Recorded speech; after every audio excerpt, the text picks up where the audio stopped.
오늘 저녁에는 기적을 부르는 믿음. 기적을 부르는 믿음. 우리가 살아가면서 사람이 이게 필요한 거예요. 기적이 꼭 필요한 거예요. 몸이 아픈 사람은 병원에 가면 큰 병도 없는데 신경성인지 이 무슨 원인인지 모르게 자꾸 몸이 시름시름 아픈 사람은 하나님 우리 어머니 병을 기적적으로 고쳐주세요. 병원에 가보니까 언제 생겼는지 항체가 생기고 면역성이 생겨가지고 병이 뚝 떨어지면 얼마나 좋겠어요.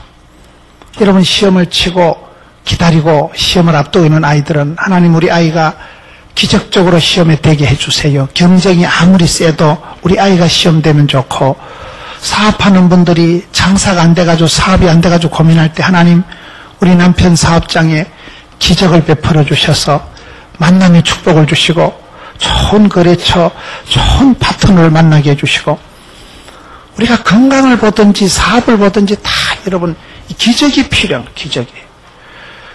600년 고이 간직했던 것도요 5시간만 불타면 없어지는 거요. 그러니 우리가 세월이 지나보면 어떨 땐 살아있는 게 기적입니다. 여러분 의사 선생님들 말씀을 들어보면 우리 몸에 세균이 얼마나 많은지요. 세균과의 전쟁이라는 거예요. 보이지 않는 바이러스가 세균이 악성 바이러스, 수퍼, 괴질, 이상한 세균이요 우리 몸에 전시만시 돌아다니고 나도 모르는 사이에 감염이 되고 오염이 되고 점염이 되고 나도 모르는 사이에 암이 들러붙고 나도 모르는 사이에 내 몸속에 병이 자라기 때문에 우리가 어떤 면으로 이렇게 두 발 딛고 밥 잘 먹고 댕기는 게 기적이에요. 그 교통사고가 얼마나 많은데 차에 안 받치고 대충 그래도 뭐 다리만 부러지고 댕기는 거 기적입니다.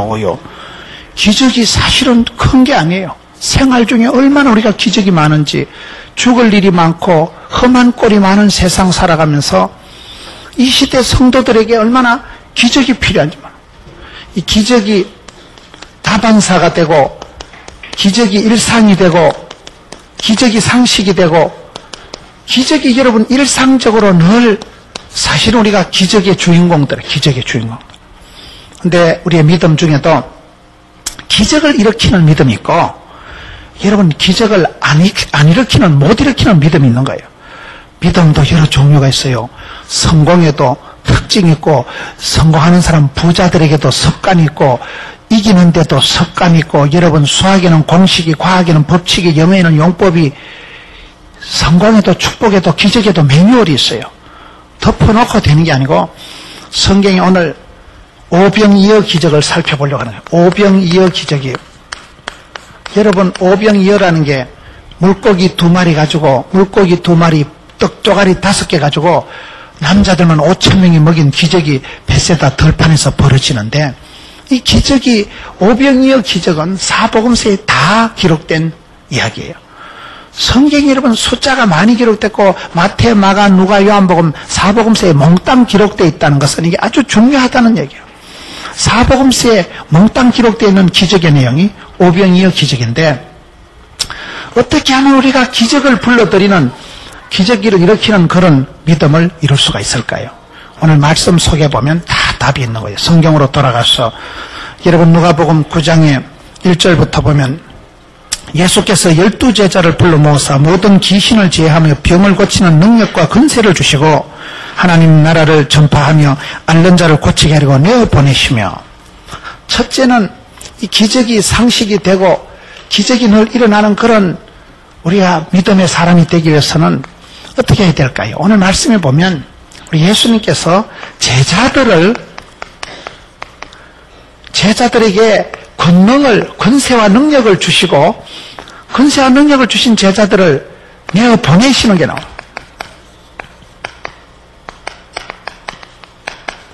이게 무슨 말인가 하면 기적 중에 제일 큰 기적은 사람이 바뀌는 거예요. 기적 중에 제일 큰 기적은 찌질이 같은 그 시대의 그저 무지랭이 같은 바닷가에 있던 그런 무식하고 단순했던 사람들을 예수님께서 이때부터는 본격적으로 권세와 능력을 부어주시고 그들을 기적의 주인공으로 만들어가면서 그들을 예수님 대신 내어보낸다는 사실이에요. 여러분, 그 무식한 제자들, 베드로가 갈릴리 수산고등학교를 나왔어요. 무식한 거요. 예수님 제자들이 그렇게 탁월한 사람들이 아닙니다.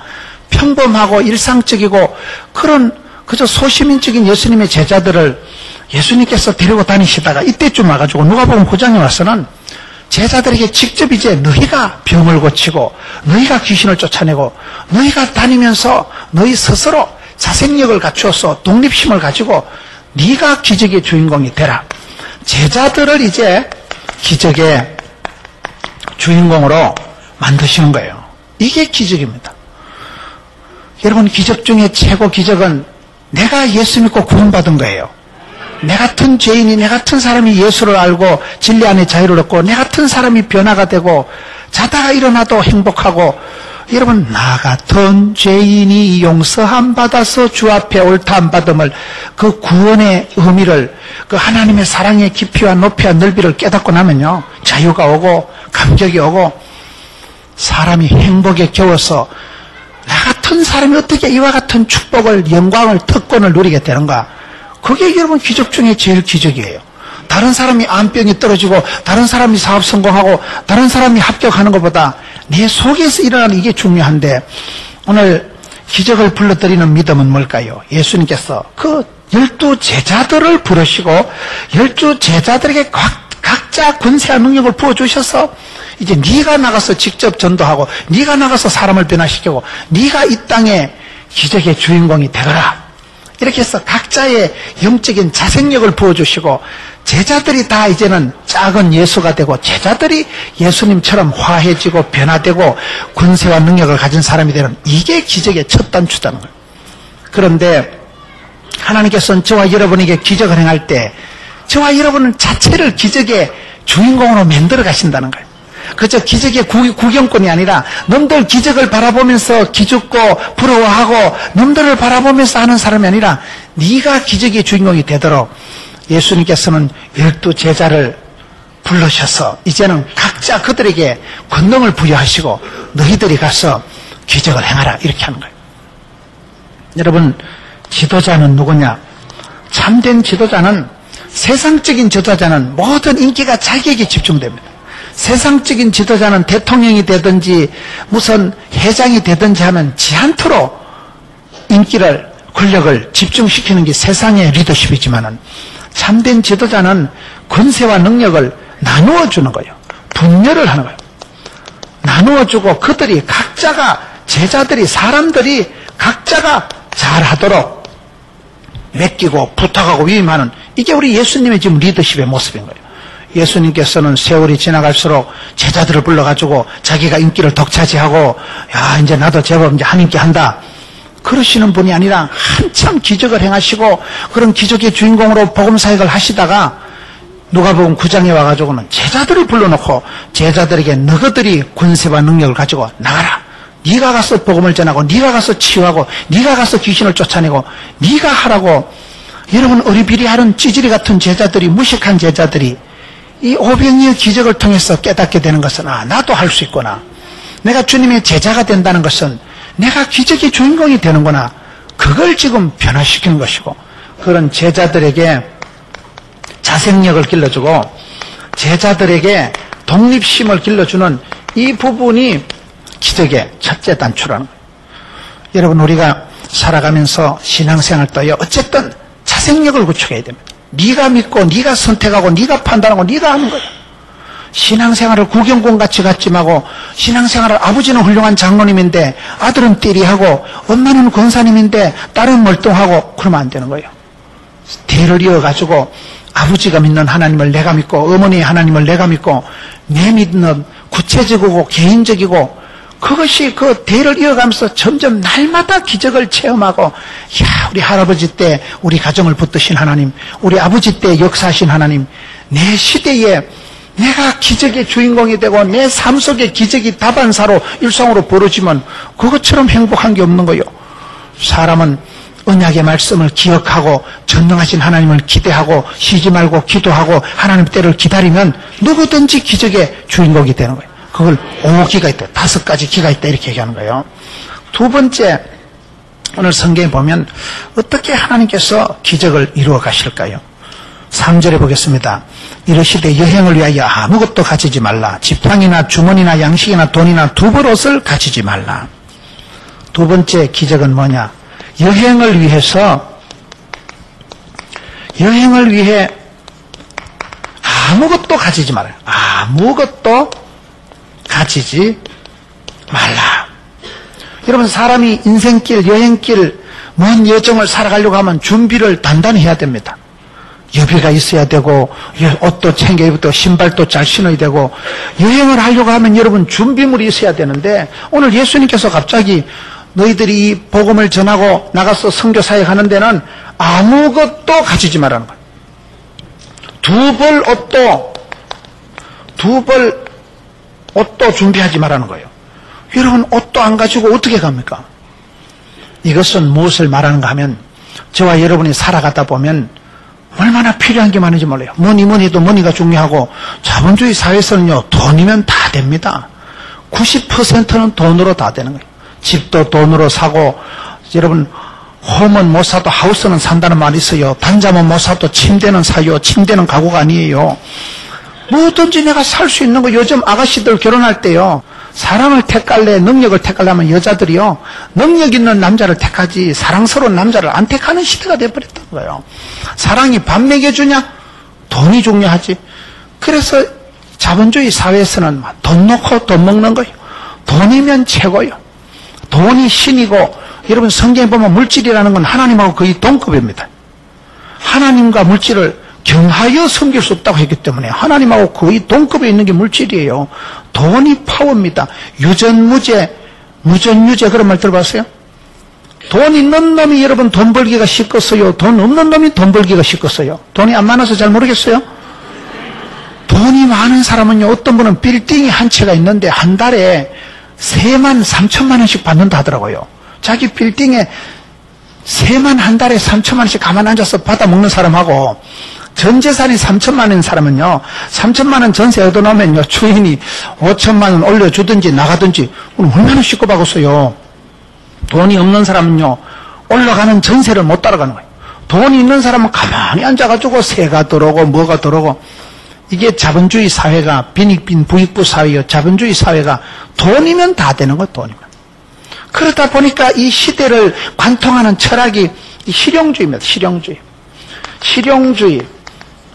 모든 게 이제 실용주의, 합리주의, 쾌락주의.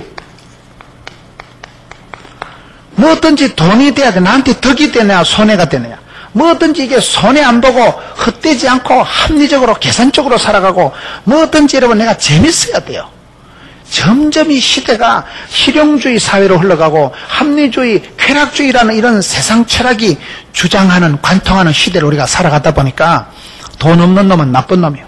돈 있는 사람은 변호사를 세게 대가지고 여러분 말도 안 되는 논리를 펼쳐가지고, 그래서 이래서 이 사람이 꼭 잘못한 건 아니고 잘한 것도 아니지만 그렇다고 죽을 죄를 지은 건 아니고 법적으로는 문제가 없는데 정서상으로는 그 시기해가지고 그 시기가 되래가지고 말을 베베 비비고 들어가면요, 이게 죄가 있는 거지 없는 거지 띵하게 하다. 하여튼 그래서 법률적으로는 무죄인데 정서상으로는 나쁜 놈인데 하여튼 뭐 감옥에 들어가려는 아이고 그래 돈을 많이 됐기 때문에 니는 그냥 이래가지고. 이게요, 무전유죄라니까요. 돈이 있는 사람은 돈을 동원해가지고 변호사를 사든지 뭐를 하든지 어쨌든 빠져나가도록 그런 것이 있을 수도 있다는 얘기예요. 돈이 없는 놈은 없으니까 열받고, 변호사를 하나 살 수가 있어요. 뭐 아무것도 안 되는 게 띵하게 있다 그냥 천지도 모르고 막 몸으로 때우는 거예요. 이런 시대를 우리가 살다 보니까 신앙생활에서도 나도 모르게 너희는 이 세대를 본받지 말고 마음을 새롭게 함으로 변화를 받아 하나님의 뜻을 분별해야 되는데, 하나님의 뜻은 뭘까요? 돈 놓고 돈 먹는 게 믿음이 아닙니다. 지금 오병이어 기적이라는 것은 무에서 유를 창조하는 거예요.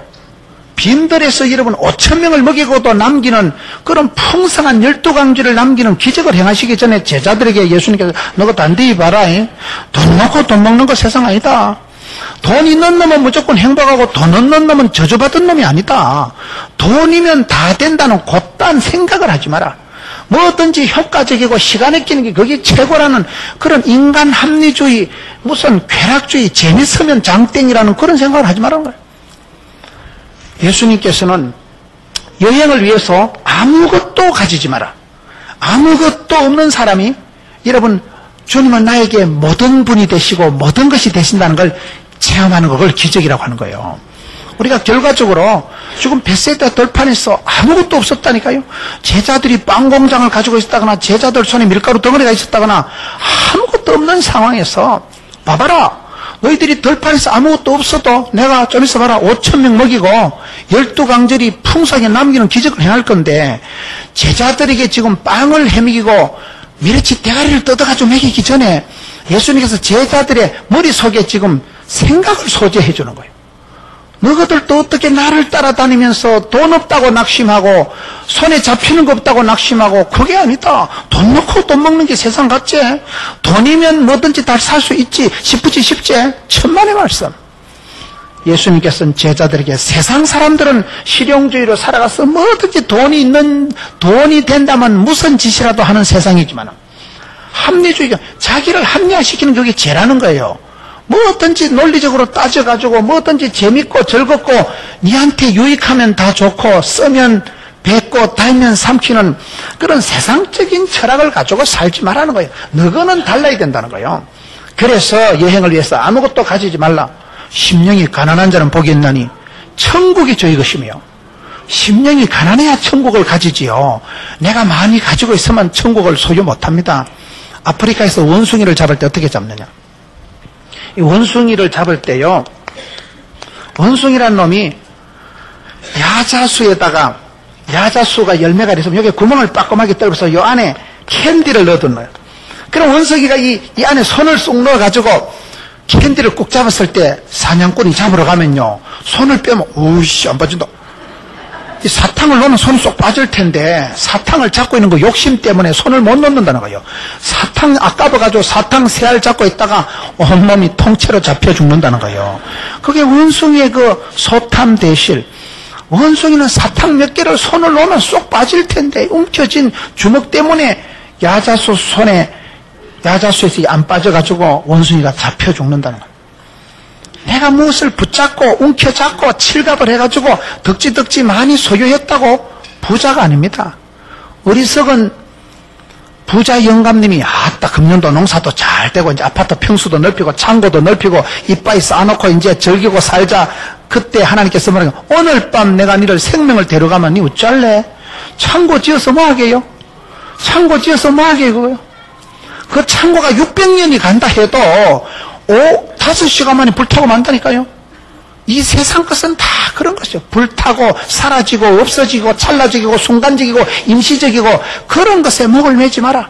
생명이죠, 생명. 영생을 주시기도 하고 영벌에 처하기도 하실 그 하나님을 두려워하고, 내게 주신 자도 여호와요 취하신 자도 여호와요, 그분을 중요시 생각해야 되지. 여러분, 우리 아들 딸이 어릴 때, 우리 딸이 어릴 때 제가 귤을 주고 유일아 아빠한테 귤 한쪽 주어라. 그럼 우리 딸이요 안 줘요. 안 내. 내 거야. 얘는요 저거 애비보다 귤 쪼가리가 중요한 거예요. 그러면 제가 봤을 때 이 가시나 봐라.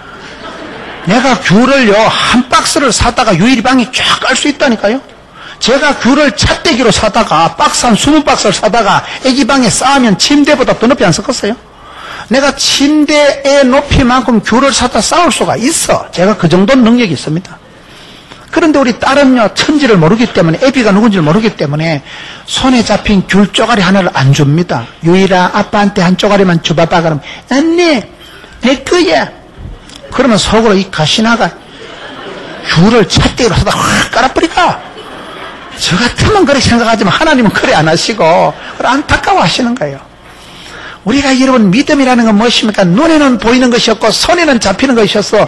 믿음은 바라는 것들의 실상이요 보지 못하는 것들의 증거이기 때문에, 제자들아 너희들이 돈 한 푼 있다고 거들먹거리지 말고 손에 아무것도 없고 빈들이라고 기죽지 마라.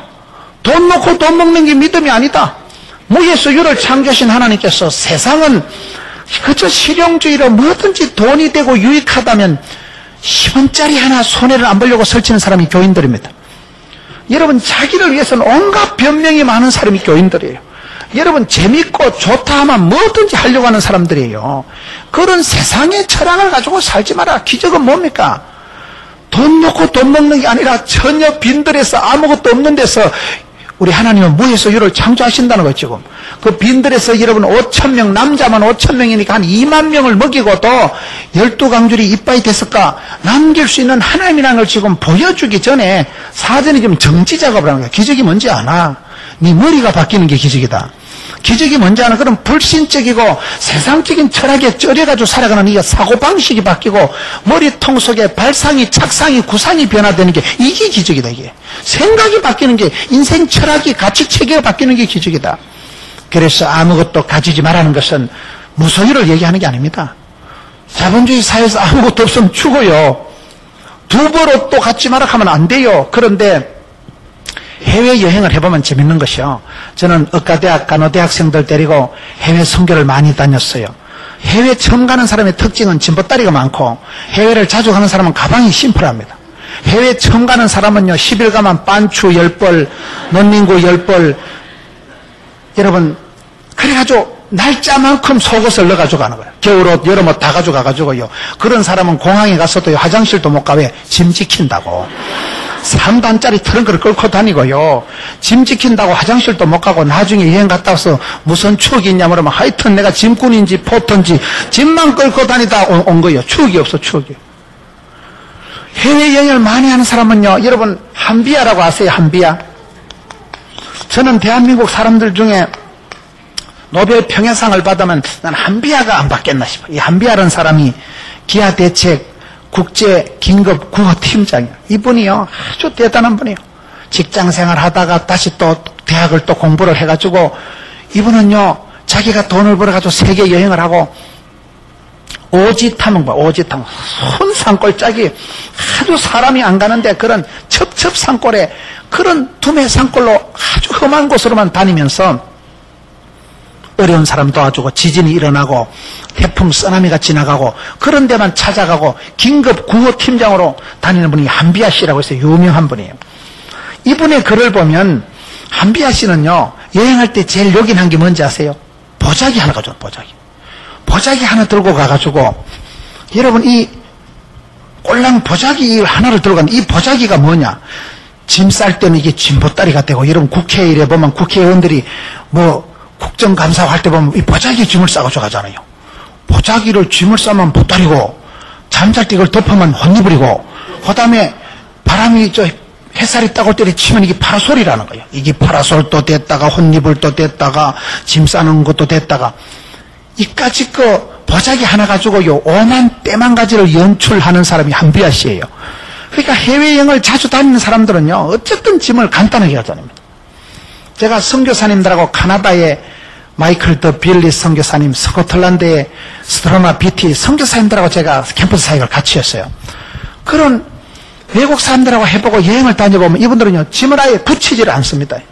짐을 왜 안 붙이냐 싶으면 짐이 한 번씩 상한다는 거예요. 항공에 붙이면요, 갖다 부러지는 수도 있고, 어떨 때는요, 필리핀에 의료 봉사 가는데 짐이 도착하면서 보면 짐은 하와이로 가 있는 거예요. 지금은 시대가 좋은 시대지만 옛날에는요, 하물을 붙이면 이게 하물이 엉뚱한 데로 가버리는 거예요. 그리고 제일 문제가 공항에 내렸을 때 짐 찾는 데 시간이 많이 걸려요. 지난번에 보니까 뭐 어디 무안공항인가 비행기는 1시간 타고 짐은 3시간 기다렸다 찾는다더라고요. 그게 무슨 비행기예요? 3시간 기다려서 짐을 찾을 정도가 되면 곤란하기 때문에 해외여행을 자주 하는 선교사님들 이런 분들 보면 어쨌든 손에 들고 공항에 통과 안 하면 바로 쑥 나갈 수 있도록 심플하게 살아가는 게 건강한 거예요. 저와 여러분이 세상 험한 세월을 살아가면서 나도 모르게 세상 철학에 쩔어가지고, 세상 철학에 쩔어서 하나님의 계산, 하나님의 방식에 대해서 신뢰가 없어지는 거, 이걸 지금 예수님이 제자들에게 도전하는 거예요. 여행을 위해서 두 벌 옷도 가져가지 마라. 아무것도 가지지 마라. 이게 말이 안 되는 소리예요. 여행을 하는데 뭐 양말이라도 신고 가야지요. 여행을 가는데 남학신이라도 있어야 되는데, 여기서 예수님이 강조하시는 것은 돈 있다고 안심하고 돈 있다고 기죽고 물질주의로 살아가지 마라. 모든 게 배금주의 사상, 물질 중심으로, 믿음은, 기적은 그게 아니라는 거예요. 기적은 무에서 유를 창조하시고 빈들에서 잔치를 벌시는 분이 우리 하나님이라는 거예요. 그거를 좀 제자들의 머리를 좀 소재하는 거예요. 세 번째, 기적이 어떻게 일어날까요? 10절 말씀을 봅시다. 사도들이 돌아와 자기들의 모든 행한 것을 예수께 고한데 때리시고 따로 벳세다라는 고을로 떠나가셨으나 무리가 알고 따라왔거늘 예수께서 저희를 영접하사. 저는 이 말씀을 보면서 도전받은 게 예수님께서 지금 제자들을 따로 챙겨가지고 지금 따로 한적한 곳에 가셔서 거기서 따로 제자들과 가서 조용한 지금 시간을 가지시는 거예요. 제자들과 같이 별도로 지금 수련회하고 리트릿하고 마지막 평가회 하려고 파견했던 전도 파송받았던 제자들이 각자 돌아와서 이제 보고를 하고 예수님께서 따로 조용한 시간을 제자들과 가지려고 오붓한 시간을 가지려고 갔는데 아이고 이 무식한 것들이 이 무식한 무리들이 분위기 파악도 못하는 것들이 거기까지 쳐들어오는 거예요. 예수님 예 하고 밀고 들어오니까 저 같으면 오늘은 접수 순서 50번까지 하고 나머지 내일 오세요 하든지 뭐 키가 170 이하는 집으로 가라 하든지 34, 24 이하로 가라 하든지 뭐가 이래. 제가 봤을 땐 예수님께서 좀 이렇게 좀 잘라야 될 것 같은데 한 명도 안 자르고 다 이 무식한 것들을 영접해서 예수님께서 병을 고쳐주시고 안아주셨다는 사실이에요. 저는 이게 이해가 안 되는 거예요. 제가 조금 이렇게 사역이 바빠지기 시작하면서 죄송한 것은 시간이 없다는 거예요. 너무 바쁘게. 제가 주일날 설교를 최소한 8판 하거든요. 8번 설교를 해보세요. 죄송한 얘기지만 거의 화장실 갈 틈이 없습니다. 밥을 거의 못 먹습니다. 근데 8번 설교가 쭉 이어지면서 중간에 유아 축복기도 또 안수기도가 있는 거예요. 성도님들 중에 꼭 편찮은 분들, 출국하는 분들, 아기가 태어나서 처음 교회 오는 분들, 이런 분들은 이제 기도를 해줘야 돼요. 그래서 제가 쓰는 방식이 우리 부목사님들을 통해서 전부 다 사전에 예약을 땁니다. 철저히 우리는 예약만 합니다. 예약을 해서 그분이 이번 주일날 안수를 받았다 그러면 3부 예배 마치고 그 시간에 참시고 막간에 한 5분, 10분 사이에요. 5분 사이에 그때 와서 예약을 해서 그분은 안수기도를 받는 거예요. 그렇게 철저히 아주 현대인답게 모던하게 예약 중심으로 흘러간다 이 말이요. 요즘은 예약을 해야 됩니다. 무식하게 들이밀면 안 돼요. 그래가지고 하다 보면 별꼴이 다 있는 거 별꼴이. 그래서 저는 어떨 때 예약을 없이 찾아오면 할 수 없이 못하는 거예요. 그분 했다가는 예배 때 설교를 못하니까 예배 때 목사가 지각을 하니까 그래서 거절을 하고 했는데 제가 이 말씀을 보고 충격받은 거예요. 아, 예수님은 이 분위기 파악 못하는 것들이 예수님께서 지금 따로 한적하게 제자들하고 오붓하게 지금 평가회를 가지는 시간에 막 들이밀고 예수님 예 기도 한 번 해주세요. 들으니까 내 같으면 이걸 내치고 접수 순서 몇 번인가 예 이래 좀 내 같으면 조금 까칠하게 나가야 되는데 예수님께서 몽땅 영접하셔가지고 거침도 없고 막힘도 없고 차별도 없고 몽땅 다 영접해서 웰컴 안아준다는 사실이에요. 제가 저 말씀에 충격을 받아요. 저는 그렇게 못 살거든요. 제가 상당히 농땡이 부리는 게 아니고 거의 몸이 뽀사질 정도로 설교를 주일에 8판 해보세요. 사람이 어지럽습니다. 나중에 6부, 7부쯤 가면요 말을 안 하고 싶어요. 말도 안 하고 싶고 막 기진, 맥진, 탈진 돼가지고 막 진액이 다 빠져가지고 사람이 그런 상태인데도 약속된 건 한다 이 말이에요. 그런데 예수님께서는 약속 안 된 사람도 주님 찾아오는 사람한테는 그걸 한다는 이건 뭘 말하느냐. 따라합시다. 계획적이고 의도적이고 조작적이고 계획적이고 의도적이고 조작적인 삶이 이게 다 옳은 건 아니라는 걸 인정하라는 거예요. 사람이 머리 좋은 사람, 똑똑한 사람, 철두철미한 사람이요 매사를 계획적으로 살아갑니다. 내가 3,000원 벌었으니까 여기서 1,000원은 떼고 200원은 뭐하고 생각해가지고 그렇게 살아가는 게 그게 하나님이 이루실 기적을 제한해버리는 거예요. 너무나 의도적이고 조작적이고 계획적인 삶을 살아가는 게 나쁜 건 아니요. 그러나 잘하는 것도 아니요. 그런 사람은 직계에 지가 넘어가고 자기 한계를 벗어나지 못합니다. 기대 밖에 기도 이상으로 이루시는 게 기적 아니겠어요? 하나님이 이루실 기적의 여지도 없이 하나님이 기적을 이루시는데 됐거든요. 그냥 두세요. 제가 알아서 할 테니까요. 이게 이런 꼬라지다 이 말이에요. 주님이 오셨는데 됐거든요. 언제? 주님이 오셨는데도 이게 주님이 들어올 마음의 여백이 여지가 없는 사람은 기적을 체험을 못합니다. 그게 잘난 사람, 똑똑한 사람들이 자기 함정이라는 거예요. 지 계산에서 벗어나지 못하는 거예요. 이런 우리가 예수님께서 기적을 행하시기 전에 지금 그걸 몸소 보여주시는 거예요.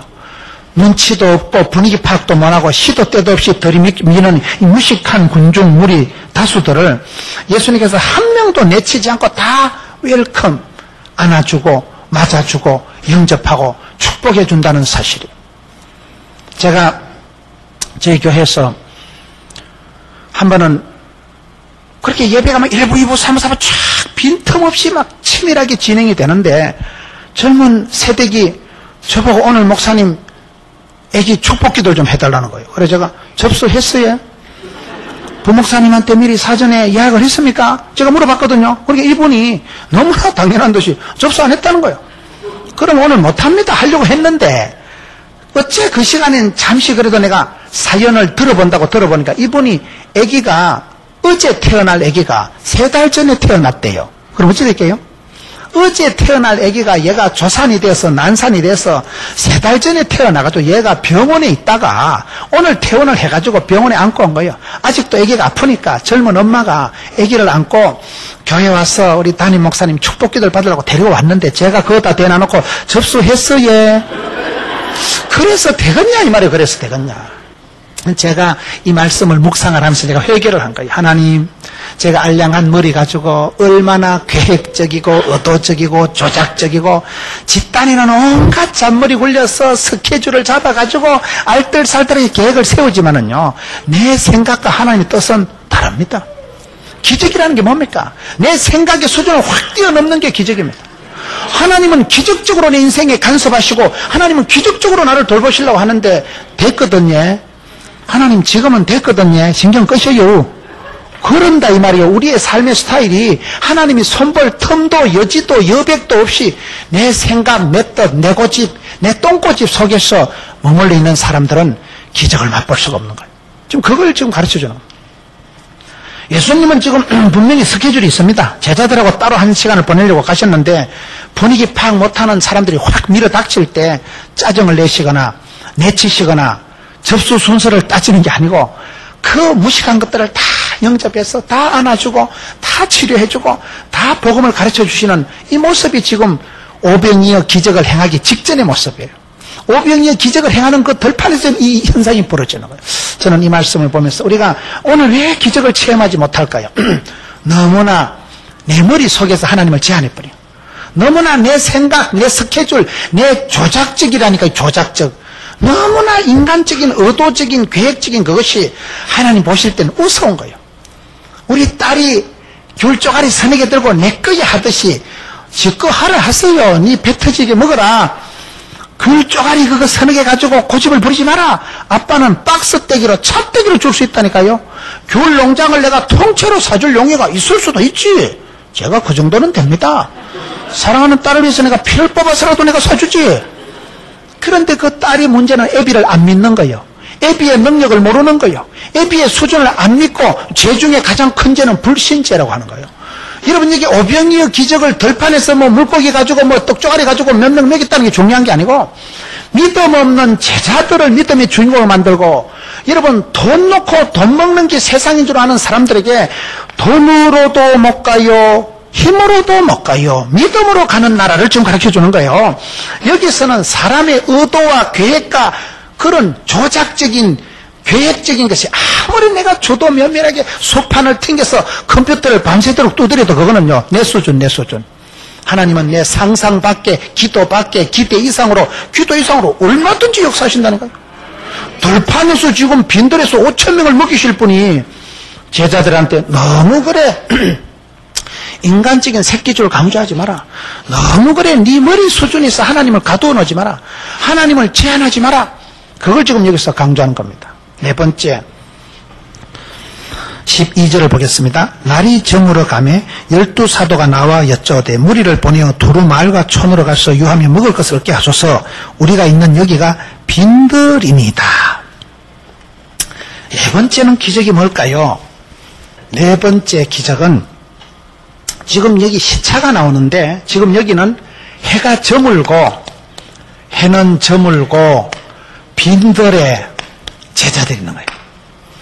해가 떨어지고 여러분 마감 시간이 지나고 더 이상 하루 해가 저물어가고 석양은 물들고 시간적인 데드라인이 다 지나가 버려요.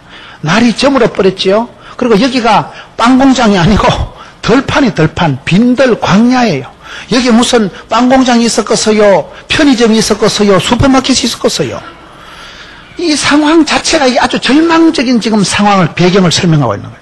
우리가 성경을 해석할 때 하나님께서는 기적을 행하시는 조건이 있습니다. 기적의 조건이 항상 보면 안 좋은 거예요. 보면 빈들에서 잔치를 벌리고, 우리 주님께서는 병든 자를 고쳐주시고 가난한 자를 부욕해 하시고, 성경을 우리가 볼 때 하나님께서는 우리가 환경, 배경, 분위기, 조건에 구애받지 않는 거예요. 시작이 안 좋으면 끝이 좋고, 거의 그렇습니다. 성경에 보면 하나님은 가난한 자를 들어 부하게 쓰시고, 약한 자를 들어 강하게 쓰시고, 미련한 자를 들어서 총기 있게 쓰시는데, 여기가 날은 저물어서 이제 어둑어둑하고 컴컴해지지요. 이제는 뭐 활동하고 생산할 시간적인 여유가 없다는 거예요. 빈들이라는 것은 적막강산이요, 모래바람이나 일지 빈들에 무슨 빵이 떡이 없어요. 여기는 전혀 생산성이 없는 막 가는 동네예요. 지금 여기는 더 이상 어떤 변화의 기대의 여지가 없는, 해는 떨어졌지요. 빈 돌판에 뭐 아무런 소망이, 희대가, 희망이 없는 그런 상황에서 여기서 우리 주님께서는 기적을 베풀어 가시는데 빈들의 잔치를 벌여.